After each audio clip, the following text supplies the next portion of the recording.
सावित्रीबाई फुले, जिनको उन्होंने सामाजिक कुरीतियों, दूरवादियों, तमाम तरीके के आडंबरों से लड़ना सिखाया, पढ़ना सिखाया, आगे बढ़ना सिखाया, और जिसकी परिणति ये हुई कि माता सावित्रीबाई फुले जी इस देश की प्रथम महिला शिक्षिका बनी और उन्होंने महिलाओं के लिए प्रथम विद्यालय बनवाया। आज बाबा साहब की हम जयंती सेलिब्रेट कर रहे हैं। मुझे गर्व महसूस होता है जब मैं देख रही हूं कि बाबा साहब की जयंती, उनका जन्म तो 14 अप्रैल को हुआ, लेकिन एक मात्र महापुरुष हमारे देश के हैं बाबा साहब, जिनका पूरे अप्रैल महीने तक, इवन की लोगों को अगर अप्रैल में भी टाइम नहीं मिलता है तो मई मंथ तक, जब तक बुद्ध पूर्णिमा होती है, उनकी जयंती को मनाते हैं। और हम लोगों को अपने आप पर गर्व महसूस करना चाहिए, क्योंकि इतिहास कभी छुपता नहीं है, कितना भी कोई छुपाने की, दबाने की कोशिश कर ले। हमारे देश में जो भी बहुजन समाज में जन्मे महापुरुष हैं, ऐतिहासिक काम किए, लेकिन इतिहास में उनको वो जगह नहीं दी गई जिसके वो हकदार थे। और इतिहास में जो उनके काम थे उसको रिकॉग्नाइज किया जाए, उनको जगह दिया जाए, उनको समाज के बीच पहुंचाया जाए, जन जन तक पहुंचाया जाए। ऐसा काम जिस व्यक्तित्व ने किया, हम सबके मसीहा, एक और दूसरे मसीहा मानवर साहब कांसीराम जी, जिन्होंने ये काम किया कि घर घर में बाबा साहब को पहुंचा दिया। क्योंकि भारत जिस दस्तावेज से संचालित हो रहा है, भारत के संविधान से जो भारत की पूरी व्यवस्था चल रही है कि राजनीति कैसे होगी, प्रधानमंत्री कैसे चुना जाएगा, राष्ट्रपति का चुनाव कैसे होगा, चुनाव कैसे होंगे, इलेक्शन कैसे होंगे, बहुत सारे जितने भी लोगों के मौलिक अधिकार क्या हैं, लोगों की मौलिक कर्तव्य क्या है, नीति निर्देशक तत्व क्या है, जितना भी सिस्टम है, इलेक्शन कमीशन कैसे काम करता है, भारत का सर्वोच्च न्यायालय कैसे काम करेगा, हर चीज, एक एक चीज बाबा साहब ने आपके भारत के संविधान में वर्णित की। जब मैं विचार करती हूँ बहुत सारी बातों पे, मैं सोचती हूँ कि विश्व का एकमात्र देश ऐसा है, भारत, जहां पर एक नहीं सैकड़ों भाषाएं बोली जाती। अगर हम क्षेत्रीय भाषाओं को भी मिला दें तो सैकड़ों भाषाएं बोली जाती। संविधान में जो वर्णित है 22 भाषाओं के अलावा कन्नड़, मलयालम, तेलुगु, तमिल, उड़िया, हिंदी, संस्कृत, फारसी, सारी भाषाएं। आप कल्पना करिए कि आप दिल्ली में रहते हैं, केरल का आने वाला व्यक्ति भी दिल्ली में नौकरी करेगा और यहां पर भी वो काम करेगा और अपने लोगों के बीच भी रहेगा और वो भाषा बोल करके साथ में इंग्लिश भी बोलेगा और अपना काम कर लेगा। वो व्यक्ति भारत से अलग महसूस नहीं करता है। उड़िया बोलने वाला व्यक्ति, उड़ीसा में जो आदिवासी कल्चर है, छत्तीसगढ़ में जो आदिवासी कल्चर है, उस कल्चर को भी आप सारी चीजों को एक बार सोचिए कि इतनी विविधता, इतनी डाइवर्सिटी, सबके छोटे छोटे अधिकारों का भी अगर किसी ने ध्यान रखा तो वो बाबा साहब ने रखा। SC, ST, माइनॉरिटीज, महिलाएं, सिर्फ रंग रूप भेद, हर चीज का कि किसी व्यक्ति के साथ भेदभाव नहीं किया जाएगा, चाहे वो रंग में सांवला है, चाहे वो रंग में काला है, चाहे वो गोरा है, चाहे वो कद काठी में छोटा है या बड़ा है। इसलिए मैं कहती हूं कि इस देश को वाकई में सिर्फ बहुजन समाज को नहीं, इस भारत को एक ऐसा मसीहा मिला जिन्होंने इस देश की अखंडता और एकता को अक्षुण्ण बनाए रखने के लिए भारत का संविधान निर्मित किया है। किसी और के कारण ये भारत की एकता अखंडता नहीं बची हुई है। उसी समय जब हमारा देश आजाद हुआ, पाकिस्तान भी बना था, बंटवारा हुआ था। अभी रिसेंटली जो लोग न्यूज में इंटरेस्टेड हैं देखते होंगे, पाकिस्तान के सिटिंग प्रधानमंत्री को पद से हटाया गया, गिरफ्तार करके जेल में डाल दिया गया, क्योंकि वहां पर स्टेबिलिटी नहीं है, क्योंकि वहां पर जिस तरीके का सिस्टम है, जिस तरीके की व्यवस्था है, जो संविधान है, उसमें निरंकुशता समाहित है। वहां पर मार्शल लॉ लगता है। आप लोगों ने नाम सुना होगा जिया उल हक का, जो कि सिटिंग प्रधानमंत्री थे, पद से हटा करके जिया उल हक तो वहां का वो सेनापति था, जुल्फकार अली भुट्टो सिटिंग प्रधानमंत्री को पद से हटाया गया और उनको सिटिंग प्रधानमंत्री को पद से हटा करके जिया उल हक के शासनकाल में फांसी के फंदे पर टांग दिया गया। लेकिन मेरे भारत में लोकतांत्रिक व्यवस्था में लोगों का शासन है, जनता का शासन है, लोकतांत्रिक व्यवस्था है। ये सब अगर संभव हो पाया तो बाबा साहब के द्वारा लिखित संविधान के लिए कि अगर कोई व्यक्ति निरंकुशता दिखाता है, एक लिमिट से ज्यादा वो नहीं दिखा सकता है। सर्वोच्च न्यायालय भी बैठा है, जनता पब्लिक सड़कों पर आ जाती है, अपनी बात रखती है। आपको बोलने का अधिकार, एक्सप्रेस करने का अधिकार, प्रेस की स्वतंत्रता, आपके यूट्यूब चैनल आपने बनाए, आप अपनी बात रखते हैं, अगर मेन मीडिया में आपका जगह नहीं है तो ये कैसे मिला है? आपने कभी कल्पना करी? अगर करेंगे तो आप सोचिए कि ये सब इस मसीहा के बदौलत हम लोगों को नसीब हुआ। अगर मैं यहाँ आज बोल रही हूँ, महिलाओं की बात करें, जितनी मेरी आज यहाँ पर माता और बहनें बैठी हुई है, आप लोगों को पता है घर से 4 दीवारी के बाहर निकलने का मौका नहीं मिलता था। एक व्यक्ति तो बाबा साहब जब हिंदू कोड में उन्होंने कहा कि महिलाओं के लिए बहुत जरूरी है, बहुत लोगों ने विरोध किया कि हमारा हिंदू धर्म खतरे में पड़ जाएगा, महिलाओं को आजादी दे करके स्ट्रक्चर खराब हो जाएगा। बाबा साहब ने आप लोगों के लिए, हम लोगों के लिए कानून मंत्री पद से इस्तीफा दे दिया। आप सोचिए, सच में अगर देश की स्त्रियों को किसी की पूजा करनी चाहिए तो माता सावित्रीबाई फुले, बाबा भीमराव अम्बेडकर जी की, सच में उनको अगर कोई उनका भगवान है तो बाबा साहब है। आज मैं यहां बोल पा रही हूं तो उसका कारण क्या है? बाबा साहब है। पढ़ने की आजादी, एक प्रेग्नेंट लेडी नौकरी पर अगर जा रही है वो कैसे काम कर पाएगी? मैटरनिटी लीव का प्रावधान करवाया 1942 में, 48 में मैटरनिटी लीव जब कानून बना और हमारा भारत का संविधान बना, उससे पहले लागू हो गई थी, लेकिन अमेरिका में 1978 में लागू हो रही है। वोट का अधिकार भारत में आप लोगों को जब संविधान मिला तो आप लोगों को भी बाबा साहब के बदौलत एक वोट का अधिकार मिला। आपके पति के बराबर आपको भी वोट का अधिकार है। बहुत सारे मैं मंच पर होती हूँ, लोग कहते हैं कि बाबा साहब तो दलितों के मसीहा। मैंने कहा बाबा साहब को अगर अपनी दूरदृष्टि से आप देखेंगे और न्यूट्रल होकर के पढ़ेंगे तो बाबा साहब इस देश के मसीहा हैं। आरबीआई का गठन हुआ और आरबीआई इस देश की जो नेशनल बैंक है, उस बैंक, वो बैंक रेगुलेट करती है तमाम राष्ट्रीय बैंकों का जिनका राष्ट्रीयकरण हुआ। वो बैंक का स्थापना किसने करवाई? बाबा साहब ने। क्या सिर्फ SC ST माइनॉरिटी ओबीसी समाज उस बैंक का यूज कर रहा है? नहीं, देश की अर्थव्यवस्था के लिए जो मॉनिटरिंग व्यवस्था है वो आरबीआई कर रही है, वो देश की व्यवस्था कर रही है। भारत का संविधान किसके लिए लिखा गया? क्या उसमें सिर्फ एक पर्टिकुलर समाज की महिलाओं के लिए कानून बनवाए बाबा साहब ने?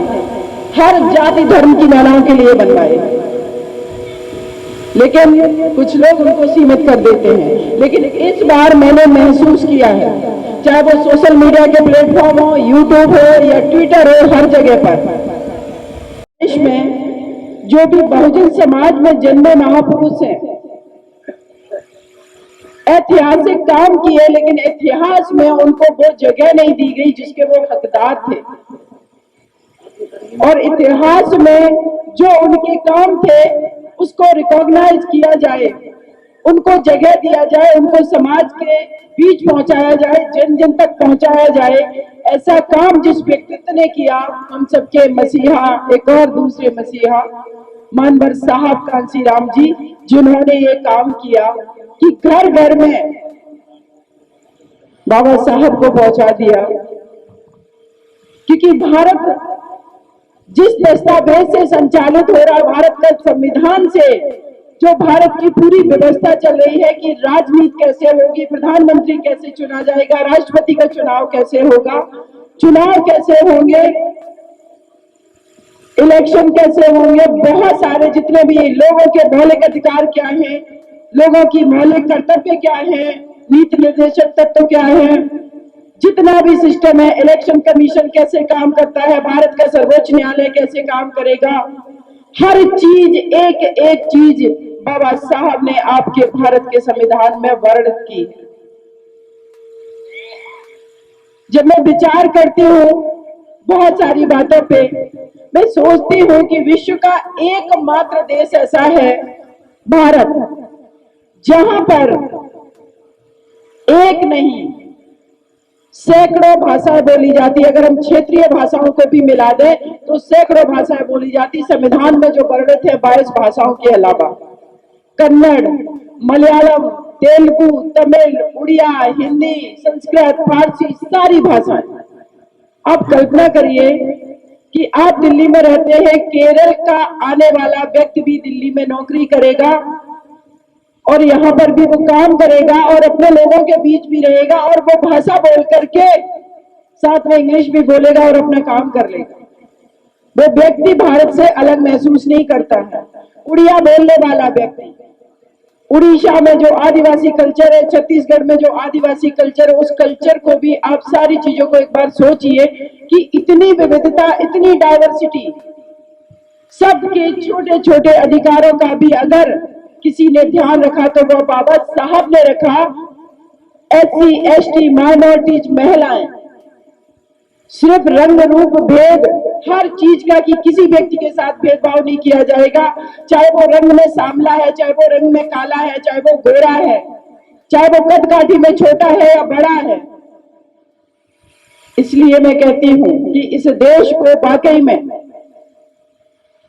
सिर्फ बहुजन समाज को नहीं, इस भारत को एक ऐसा मसीहा मिला जिन्होंने इस देश की अखंडता और एकता को अक्षुण्ण बनाए रखने के लिए भारत का संविधान निर्मित किया है।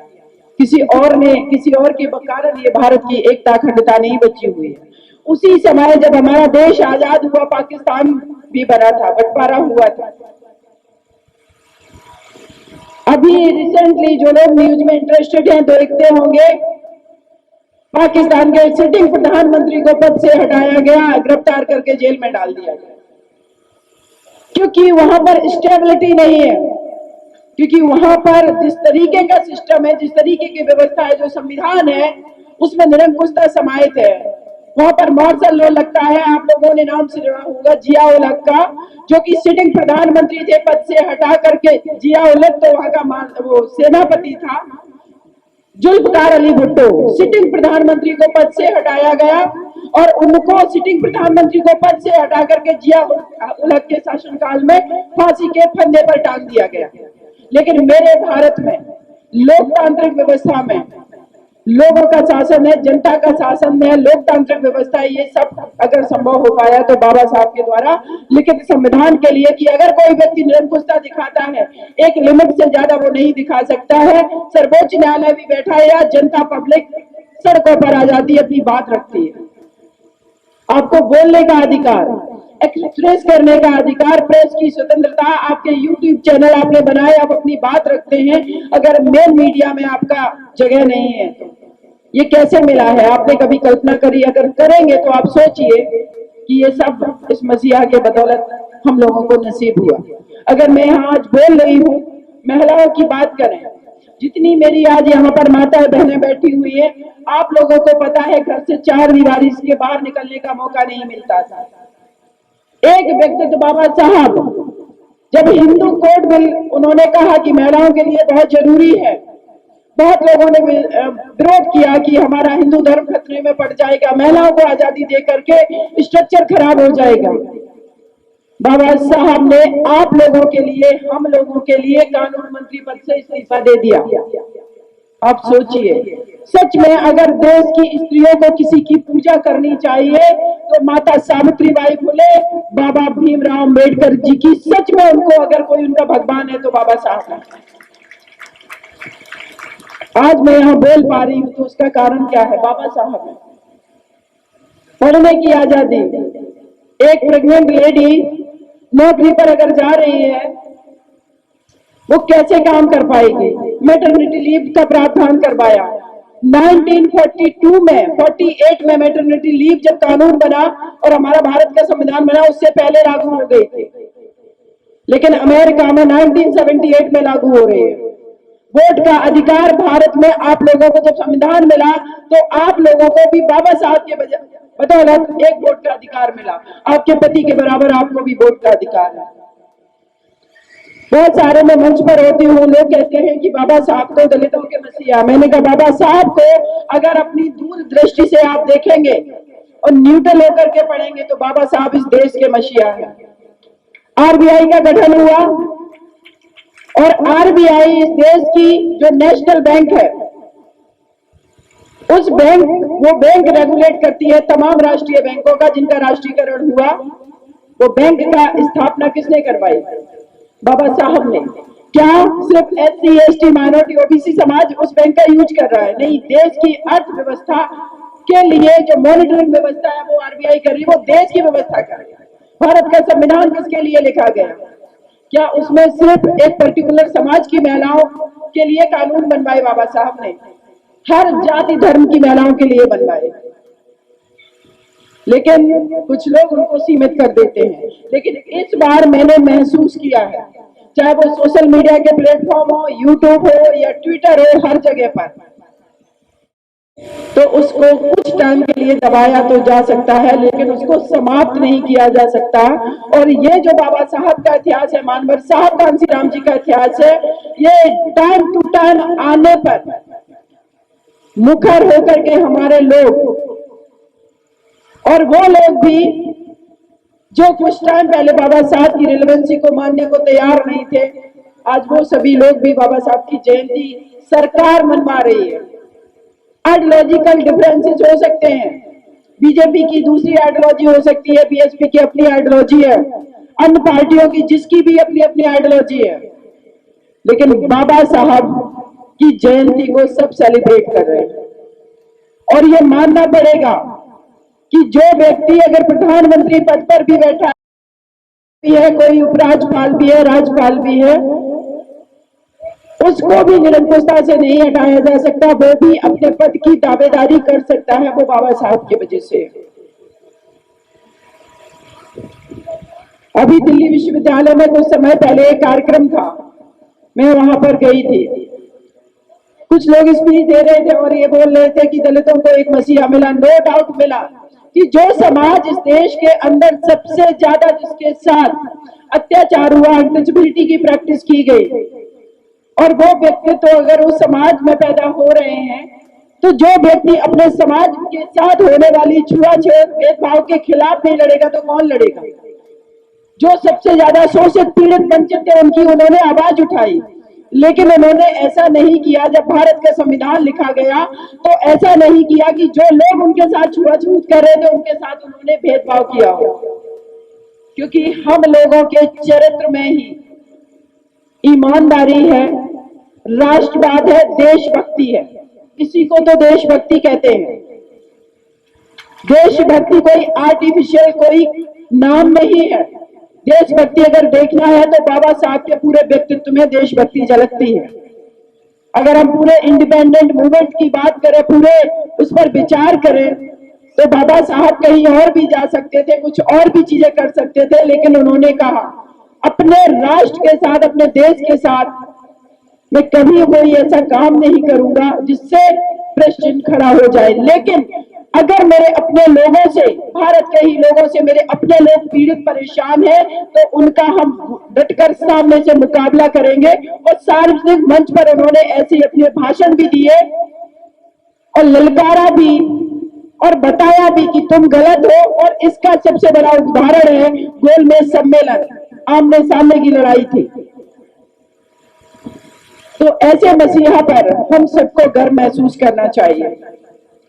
लेकिन कभी कभी मुझे अफसोस होता है इस बात का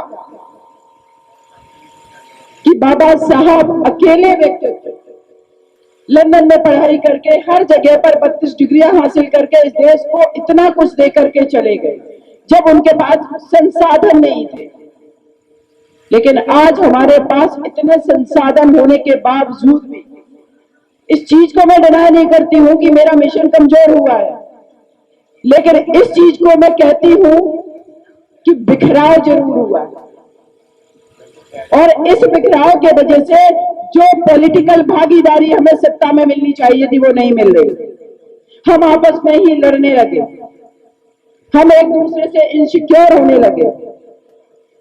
ये गलत है और ये गलत इस तरीके से है क्योंकि जिन हमारे मसीहाओं ने अपना पूरा जीवन न्यौछावर कर दिया आप लोगों के लिए, चाहे मानवर साहब कांसीराम जी हो, चाहे बाबा साहब अंबेडकर हो, अपने छोटे से बच्चे की जब डेड बॉडी रखी हुई है लेकिन वो विदेश जा रहे हैं, क्यों? अपने लाखों करोड़ों बच्चों के लिए। मानवर साहब क्या उनकी उम्र थी वो वाली उम्र? जब मैं उनका वीडियो देखती हूँ, उनकी आंखों में वो दर्द देखती हूँ कि खांस रहे हैं, बैठ करके भाषण दे रहे, किसके लिए? उन्होंने तो एकजुटता की थी, एकजुट किया था, घूम करके गलियों में, पगडंडियों पर, खेतों में चल के, साइकिल से चल के, भूखे प्यासे रह करके। फिर ये बिखराव क्यों आ गया? कहां चला गया हमारा वोट और क्यों नहीं हम पॉलिटिकल भागीदारी कर पा रहे हैं? मैं पूरे शिद्दत से आप लोगों के साथ जुड़ी और आजीवन जुड़ी रहूंगी, लेकिन मैं एक बात कह रही हूं, कभी भी किसी भी व्यक्ति को अपना अपमान सहन करके कहीं नहीं रुकना चाहिए। ये बाबा साहब से हमने सीखा है, मानवर साहब से भी सीखा है और बहन जी से भी सीखा है। लेकिन आप लोगों से एक वादा करती हूं, मैं आप लोगों के मिशन के साथ ताउम्र आजीवन जुड़ी रहूंगी। लेकिन अगर मैं कहीं जाती हूं तो ये मत समझिए कि सीमा बहन जी ने मेरा साथ छोड़ दिया, क्योंकि हर समय जो टाइम है वो आज जो मेरे पास टाइम है कल मेरा नहीं होगा। मुझे अपने लोगों के लिए कुछ करना है, मुझे पार्लियामेंट में भी बैठना है। मिशन का काम आप लोग कर रहे हैं, पॉलिटिक्स में आगे बढ़कर के आप लोगों के लिए मैं काम करना चाहती हूँ। जब हमारी पार्टी से भी नहीं जुड़ी थी मैंने काम किया आप लोगों के लिए, चाहे हाथरस केस हो या अन्य कितने भी केस हो, जो कि हाथरस केस तो काफी फ्रंट पर आ गया, मीडिया में था, हाईलाइट हो गया। उसके अलावा आज भी मैं निरंतर काम कर रही हूँ और आजीवन करती रहूंगी। लेकिन ये मिशन किसी एक व्यक्ति का मिशन नहीं है, अब ये देश का मिशन है। इस देश की बहुसंख्यक आबादी का, उनकी आइडेंटिटी, उनके सम्मान, उनकी डिग्निटी का मिशन है। जब एक छोटा सा बच्चा 21वीं सदी में घड़े से पानी ले रहा है राजस्थान में और उसको थप्पड़ इतनी तेज मारा जाता कि उस बच्चे की डेथ हो गई, तो अपने आप पर शर्म महसूस होती है। बाबा साहब को जब घड़े से पानी नहीं पीने दिया तो उन्होंने उस उम्र में अकेले दम पर वो लड़ाई लड़ ली और सपोर्ट किया हमेशा ओबीसी समाज को, चाहे वो छत्रपति साहू जी महाराज हो, रिजर्वेशन का कॉन्सेप्ट वहां से आया, चाहे वो गायकवाड़ के महाराज हो। हम लोगों की आइडियोलॉजी, विचारधारा, हम लोगों के काम कुछ भी अलग नहीं है और किसी भी व्यक्ति का अलग नहीं होना चाहिए। जो लोग पावर में बैठे हैं, अगर एक्चुअल में वो लोग भी चाहते हैं कि देश तरक्की करे तो इस देश के हर वर्ग को उसको बढ़ाना होगा, हर जेंडर को उसको बढ़ाना होगा, चाहे महिलाएं हो, चाहे पुरुष हो, चाहे किसी भी समाज का व्यक्ति हो। अगर उसके साथ भेदभाव करेंगे तो आप समझिए वो देश को पीछे धकेलने का काम करेंगे। रिजर्वेशन खत्म करेंगे तो किन लोगों को पीछे धकेलने का काम करेंगे? जो लोग मुख्यधारा में जुड़ना चाहते हैं। और जो व्यक्ति मुख्यधारा में जुड़ेगा वो भी देश की इकोनॉमी में भागीदारी देगा तो ये देश तरक्की करेगा। बहुत सारी स्कीम गवर्नमेंट के द्वारा चलाई जाती है, आप लोगों ने नोटिस किया होगा। एक मनरेगा स्कीम चली, आप लोगों ने सोचा कि सडनली लोग रूरल एरिया में गड्ढे खुदवा करके सड़कें बनवा रही है और लोगों को मजदूरी के रूप में 300-400 रुपए दे रही है। क्यों दे रही है? आप लोगों ने कभी सोचा? ये सरकार की मजबूरी है आपको देना, उन लोगों को देना जो गरीब लोग हैं, जो गांव में। क्योंकि अगर उनके हाथ में पैसा आएगा तो वो सामान खरीदेंगे, और सामान खरीदेंगे तो वो डिमांड करेंगे। जब डिमांड होगी मार्केट में तो प्रोडक्शन होगा, कंपनियां लगेंगी और उन कंपनियों से रोजगार बनेगा। उसी रोजगार से जब लोगों के पास और पैसे आएंगे तो देश की अर्थव्यवस्था संचालित होगी। तो जब पॉलिसी बनती है वहां पर हमारी भागीदारी होनी चाहिए कि पॉलिसी कौन बनाएगा और किस वर्ग के लिए बनेगी और कैसी पॉलिसी बनेगी। तो मेरा यही मानना है कि अभी जैसे समता दल के भाई ने बोला कि बहन जी को 2029 में प्रधानमंत्री बनाना है। मेरी हार्दिक इच्छा है कि हमारी बहन जी दिल्ली की गद्दी पर बैठे, प्रधानमंत्री बने वो, तो हम सबको बहुत ही ज्यादा गर्व महसूस होगा। बहन जी ने चार चार बार मुख्यमंत्री बनकर के आप लोगों की झोली में सम्मान भी डाला है, स्वाभिमान से जीना भी सिखाया है और बहुत कुछ किया है उत्तर प्रदेश में। जो भी कोई इंटर करता है सभी देखते हैं कि ये किसका बनाया स्ट्रक्चर है पूरा, हर कोई वाकिफ है। लेकिन ये मिशन रुकना नहीं चाहिए, क्योंकि ये हमारे महापुरुषों के खून पसीने की कमाई का मिशन है। एक व्यक्ति को जब इस लायक बना दिया गया है कि वो अपने हिस्से का 5-10% समाज की भागीदारी के लिए, राजनीतिक भागीदारी के लिए अगर वो खर्च करेगा, तो निश्चित आप लोग एक दिन सत्ता पर आसीन होंगे और हर कोई खुशहाल होगा, ना हाथरस जैसा कांड होगा और तमाम हमारे लोग जो शोषित पीड़ित वंचित हो रहे हैं उनके साथ ये भेदभाव नहीं होगा। इसके लिए हमारी एकजुटता, मिशन के प्रति ईमानदारी बहुत जरूरी है। बिखराव से हम दूसरों को हमेशा मौका देंगे सत्ता में बैठने का, और जो लोग सत्ता में आते रहेंगे वो और स्ट्रांग होते जाएंगे और आप और भी कमजोर होते जाएंगे। बाबा साहब ने वो लड़ाई अकेले लड़ी। मानवर साहब वो पंजाब से आकर के उत्तर प्रदेश में रह करके पूरे भारत में घूम करके वो लड़ाई अकेले लड़ी। पॉलिटिकल क्रांति का अगर दूत किसी को माना जाए इस देश में तो मानवर साहब कांशीराम जी को। व्यवहारिक रूप से बाबा साहब के किए हुए कामों को उन्होंने व्यवहारिक रूप से जमीन पर उतार करके दिखा दिया। आज तो हमारे पास साइकिल के अलावा मोटरसाइकिल और कार भी आ गई है, तो फिर हमारा वोट क्यों कम हो जा रहा है? इस पर विचार सिर्फ हम नहीं कर रहे हैं, आप सभी लोग बुद्धिजीवी लोग हैं। आप लोगों से ज्यादा मैं मिशन को नहीं जानती हूँ, आप लोग ज्यादा जानते हैं मिशन को, तो इस पर एक बार विचार करने की बहुत आवश्यकता है। और आज मैं स्पेशली इस मंच का जो भी कार्यक्रम करवाया है, पदम सिंह भाई ने मुझे कांटेक्ट किया, जितने भी हमारे पदाधिकारी भाई हैं यहाँ बैठे हुए हैं, उन सभी का बहुत बहुत शुक्रिया कि इस तरीके के कार्यक्रम का आयोजन होता रहना चाहिए, बहुत आवश्यक है अपने लोगों से जुड़े रहना टाइम टू टाइम, क्योंकि ये मिशन जो है वो कभी नहीं रुक सकता। और बाद में मुझे पूरा विश्वास है कि और भी ज्यादा स्ट्रांग तरीके से आगे आएगा। मेरी माताएं बहनें, मैं हमेशा एक बात कहती हूँ, बाबा साहब ने आपको भी एक वोट का अधिकार दिलाया है। आपके पति के, आपके बेटे के बराबर आपके पास भी वोट का अधिकार है। दिल्ली के अभी जब लोकल बॉडी के चुनाव हुए, हमारी एक भी सीट नहीं आई बसपा की।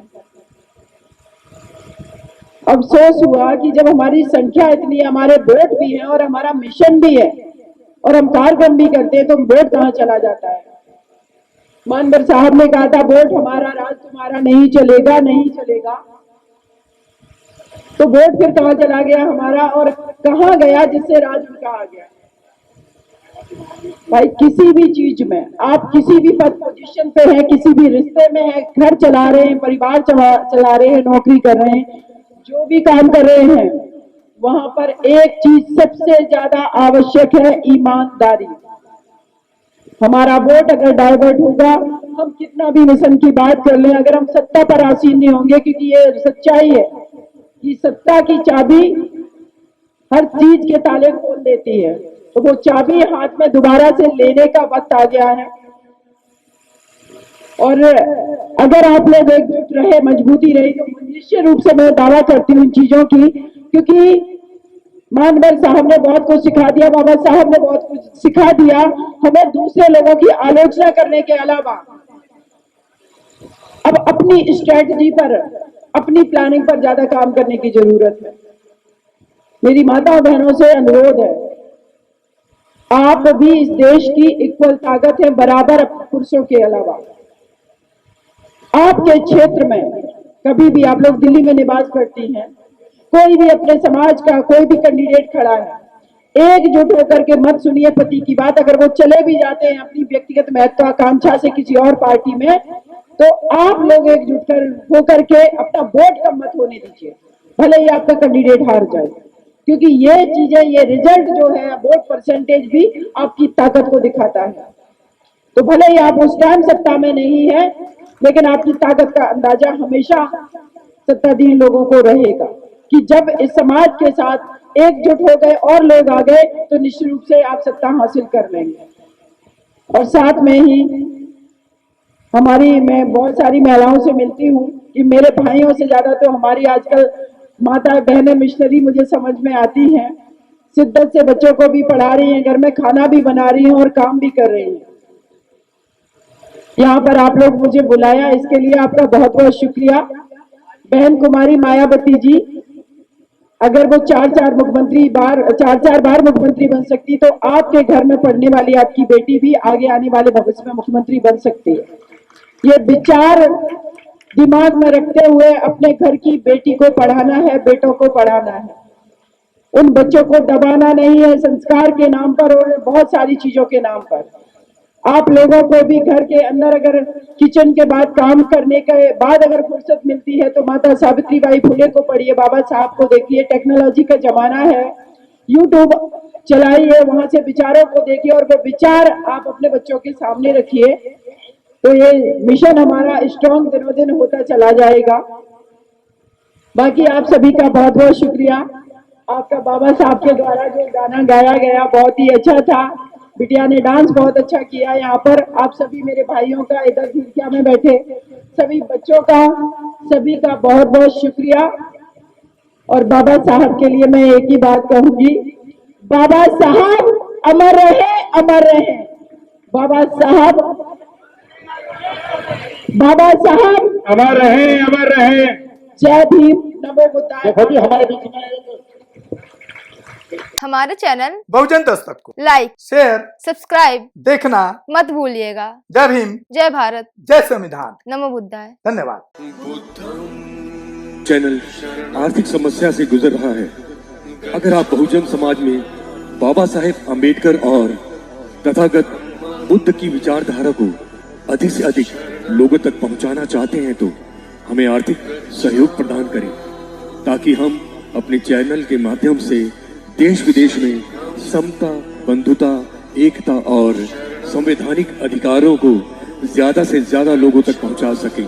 आप अपनी सहायता राशि नीचे लिखे खाते में जमा करा सकते हैं। खाता धारक गौतम रत्ना, खाता संख्या 3169576865 IFSC कोड SBIN 0060336, बैंक भारतीय स्टेट बैंक। आप हमारे बैंक खाते का विवरण स्क्रीन पर भी देख सकते हैं। रोको मत, हमें टोको मत, हमें आगे बढ़ते जाना है। जय भीम का नारा लगाना है, जय भीम का नारा लगाना है। जय भीम, जय भीम। मैं गौतम रत्ना आपका बहुजन फिल्म प्रोडक्शन में स्वागत करता हूं और आप हमारे प्रोडक्शन हाउस के अंदर अपना कैरियर बना सकते हैं as a film director, as a producer and actor and actress and editor and cinematographer also. अगर आपको फिल्म से रिलेटेड कुछ भी प्रोजेक्ट आपको बनवाना है तो हमारे पास में पूरा सेटअप है, जिसमें फिल्म कैमरा है, शूटिंग लाइट्स है और एडिटिंग है। सारा A to Z एक ही जगह पर आपको हमारे यहाँ पर मिल जाएगा। तो दोस्तों आप हमें कांटेक्ट कर सकते हैं हमारे नंबर्स पर 9810085714 और 8510005714। हमारे वेबसाइट पे विजिट कर सकते हैं www.filmserviceindia.com और हमें मेल भी कर सकते हैं gautamfilmsproduction@gmail.com पर। धन्यवाद।